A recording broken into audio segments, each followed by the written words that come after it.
Hey, it's Ryan with QLZ, another home edition today. I'm in a separate small room because people in my neighborhood are like breaking up concrete and stuff. So if you guys hear any weird noises, it's either my dog charging in here because he wants his dinner, or it's somebody breaking more concrete. So we got the guys in breathing theory today with us. We got Cory, we got Rob, and we got Kegs.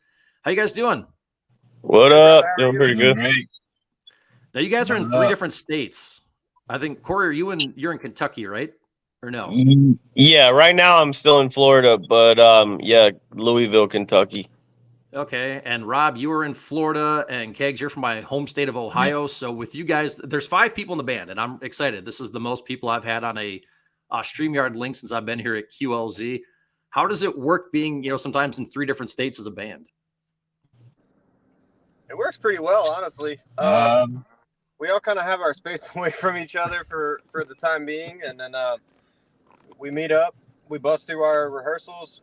We'll get together for a week, 2 weeks at some point in time, and just do everything that we need to do for like the next month or so in like a week. We'll just kind of it kind of allows us to take little breaks and then hit it hard, take little breaks, hit it hard. We got to find the balance, which is kind of what the band's all about, finding that balance. I think we like to use like that last minute study guide method, like when you're cramming for like a big test, we just kind of get together and cram as much as we can, practice wise, writing wise, content wise, like everything that we need to do while we're together. And then, like Kegan said, we go back to our own lives and take a break from it.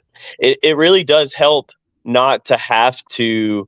I mean, it would probably be cool if we were all in the same town like most bands, but I do see where we have to put our heads together in a different way to make sure we're productive when we are together.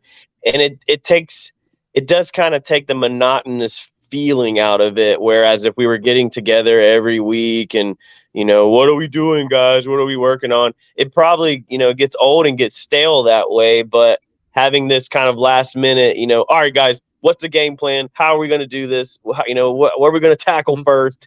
It really puts things into a productive perspective. So you guys are really good at deadlines, is what you're telling me. You're very good at deadlines. No, No? no, I not wouldn't at say all. we're good at it, but we Let's say we that give it our we best shot every let's time. say that we get a B plus most of the time. Okay. All right. We get a Hey, B hey, plus. man. When I went to college, people like C's get degrees. B plus is better than that. So I think you guys are onto something here. The Cure, it's a new single out from you guys off the album Artificial, which came out on May 26th. The album is only about a week and a half old at this point. The Cure is the one we're getting on the Artist Spotlight, 8:30 for us here in QLZ. And Cory, I know before we got rolling, man, you were telling me that just the feedback on this song is something you guys are pretty proud of and really excited about too. Yeah, like and I will say, like, other than like we obviously we have a handful of songs that are getting attention across the streaming platforms and whatnot, but just to see how well The Cure is being received, whether it's whether it's the streaming or people are buying the album or downloading it because they discovered that song, it seems like The Cure is just doing more well than some of the other songs, and it just came out, so we're all really excited and happy about that. And again, it's when we're getting the Artist Spotlight. I told you guys before we got rolling, it's a feature where we play songs from newer bands, up and coming bands we want our audience to know more about, and really just be able to feature the song, let it live on its own, and give it the attention that it deserves. And I always like getting some more info about the song as well. If you guys are cool with sharing it, either how the song came together, kind of what inspired it. I think I was at home playing guitar, and the riff just that's kind of how I write. I just kind of go into like jamming mode, and something will come out, and the riff kind of naturally came out. And I remember going to Colin and being like, "Hey, what do you think about this?" And he was like, "I don't know. That's pretty dope. It's different. Let's track it." And by like by the end of the day, we were already tracking the song and, you know, making moves with it.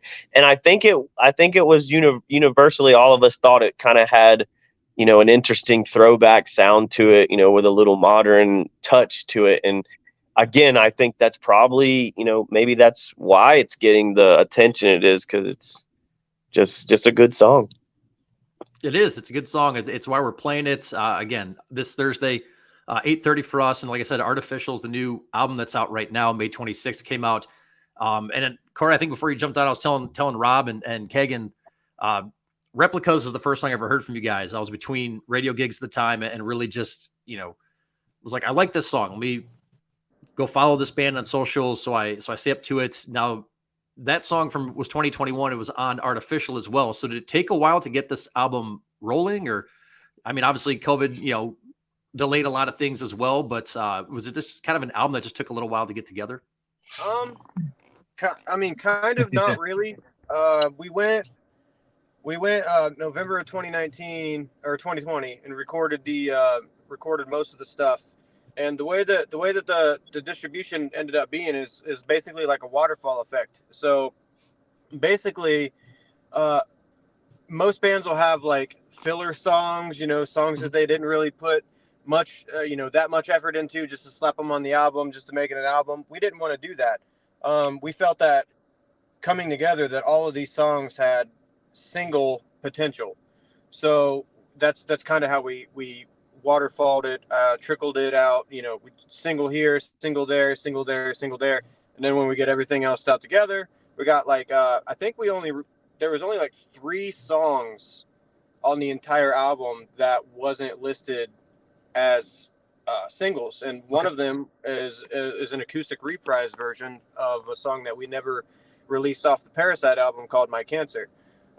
So that one was kind of our acoustic, like our softy, like ballady kind of thing. And then we had the Separate Ways cover that also didn't get dropped as a single. That was kind of just like, here you go. Here's a bonus track. Mm-hmm. We did a Journey cover, you know, like who's got balls to do Journey?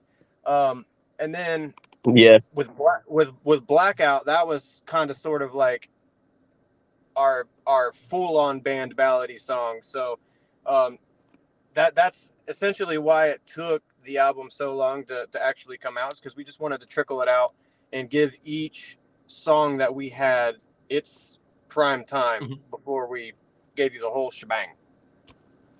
Yeah, because a lot of times nowadays, if you just, you know, drop a single or drop a couple singles and then put the whole album out, a lot of times, you know, a lot of the songs kind of get overlooked because people will focus on, you know, just the few songs that they might have heard as the singles. But just the method behind it now is, if you have, we like to call them bangers, and if you have a banger that you're like, man, we really want this to get some attention, you release that song almost with the same, you almost cater to that song in the same way that you would to an album release.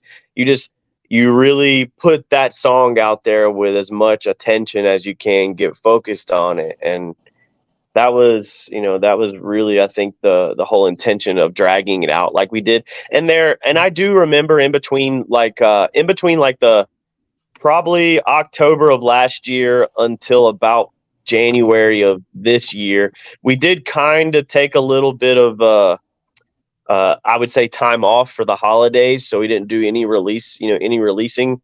So that did delay it a little bit. We probably would have had the album out, you know, maybe back in January or February had we not done that. But everybody likes to take time off, you know, for the holidays and whatnot. But industry shutdown was a little longer than normal this year too. They took almost 2 whole months off. Wow. I mean, yeah, and you deserve time off around the holidays. So it's kind of the way that a lot of bands are going this, you know, the singles game, and being able to talk to some other bands, and they're like, you know, we kind of love being able to give the attention to individual songs. So to feel like you guys have been able to do kind of the best of both, where, you know, hey, we gave a lot of these singles a lot of love, a lot of attention, but also we get the full length album out there for fans at the same time that still want that full length experience. Yep. Definitely. Yeah, definitely. And, you know, certain songs like our label kind of came to us and was like, all right, we have most of the album. What do you want to do for the rest of the album? And that really gave us the control to decide, like, what do we want to do? Do we want to write some more new songs, or how do we want to go about it? And like Kegan said, songs like My Cancer, they had just been kind of floating out there in this, abyss of songs that we had but never had released. And that's where the conversation came of like, well, let's just turn that into an acoustic ballad. And a song that we're probably going to be releasing next month or the month after, Transcend. That's a song that was, written from probably back in 2016 that was just kind of lingering.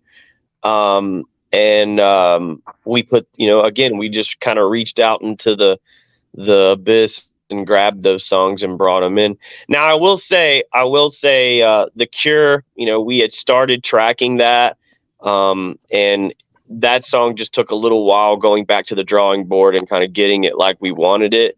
Colin kind of had it, outside of the skeleton that I presented, Colin kind of had his own idea of the way the song should go production wise. So he put that together. And then as far as Blackout goes, I think Blackout was the very, very last song that we wrote.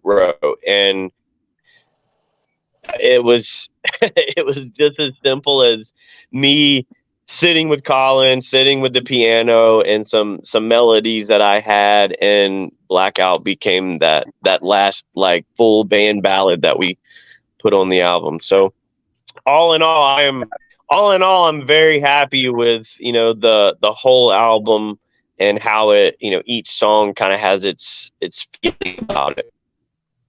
Awesome. That's great. Because again, man, everybody's doing something different now. So people are doing singles, some doing the EP, some doing the full length albums. And I think Rob has been freezing up there. I want to go to Rob with this first. So what I've been asking a lot of bands over the last couple of months, it used to be a blog post I did at my last gig. It's asking people about their favorite complete albums of all time, your no skip records, your favorite, man, I'm going to put this record on start to finish. I'm not skipping any songs on it. And if Rob is not frozen, which either he's frozen or he's really good at staring contests, one of the two. So Rob, man, I'll let you kick this one off, man. Your favorite complete albums of all time. Opeth's Still Life. Okay. Definitely my favorite. I never skip anything on that, and I still listen to it. That's it? That's the only one you got? I got like like I can think of off the top of my head. All right. Kegan, go ahead, man. All right. So I think we'd be Cory would be in agreement with this one. Hybrid Theory, Linkin Park. Yeah. I can't narrow it down to just one album, so I hope. No, it's fine. Hey, if you got a few, it's all good. If you got a few, it's all good. Another album that I listened to all the way through. I don't know if you're familiar with a band from Australia called Carnival. A little bit, yeah. But their album Themata is no skip for me. I'll listen to that album all the way through. If any of the songs play it, I got to play the whole album. And then a popular opinion right now, but unpopular, is the Sundowning album from Sleep Token. Okay. So I know they're really like kind of blowing up all over the place with their new record and stuff, but the Sundowning has still got to be my favorite. I just listened to Take Me Back to Eden this past weekend, the whole thing, but some of their I've only listened to some of their older stuff here and there, but dude, they're awesome. I mean, what they're doing is great. So I'm with you on that one. Cory, your favorite complete albums of all time? Oh man. So I was definitely a new metal kid. So I'm going to go with Seven Dust's Animosity album, Seasons. I don't know if you ever heard of Flaw. When I was a teenager, it was one of my favorite bands. Flaw, Through the Eyes, Endangered Species. Like Kegan said, Hybrid Theory, Meteora. Most of, I would say, probably every single Breaking Benjamin album, all the way up to Phobia and Dear Agony. Like almost every single song, was a single. But the list goes on, man. I'm super picky, but I'm lenient enough that like I still have like handfuls of albums that I like because I just select the ones that I'm really into. No, I love it. It's been fun asking this question because everybody's always a little bit different. Seven Dust is my favorite band, so it's awesome to hear that on there. And Seven Dust will get a little bit of love. Kegan, I think Carnival's been mentioned once before, so I think you're the second person I've interviewed that's met. Couldn't tell you which interview it was. I'll have to go back and check it out. We have good taste. Yeah, exactly. So cool, man. You guys again on the artist spotlight this Thursday with The Cure, 8:30 our time here, 9:30 out east. And where can everybody follow you guys? Socials, website. People want to buy merch, see what you guys are up to the rest of the year. Where can everybody follow you guys? That's Rob. Type in Breathing Theory on Google and go wherever your heart desires. We're literally anywhere and everywhere that you can possibly imagine or think of, or conjure up in your head. Awesome. We don't have. We don't have. What's the? We don't have that. We thought about. No, we don't have that, but we do. But we do have a website, Linktree. What is that, Rob? It's just linktree.com/breathing theory. What is that? No, we have a Beacons. It's just beacons.ai/breathing theory. That's like our hub for all our socials and stuff. Beacons.ai/breathing theory. And that link should take you to our Spotify page. That link should take you to the Shopify. You can order merch from us. It should take you to Amazon and iTunes and all that good stuff as well. Awesome. Well, guys, I appreciate it. Rob, I'm glad that you unfroze a little bit there at the end. We got to hear from you. Cory and Kegs, I appreciate the time, guys. Thanks a lot. All right. Thanks for having us, man.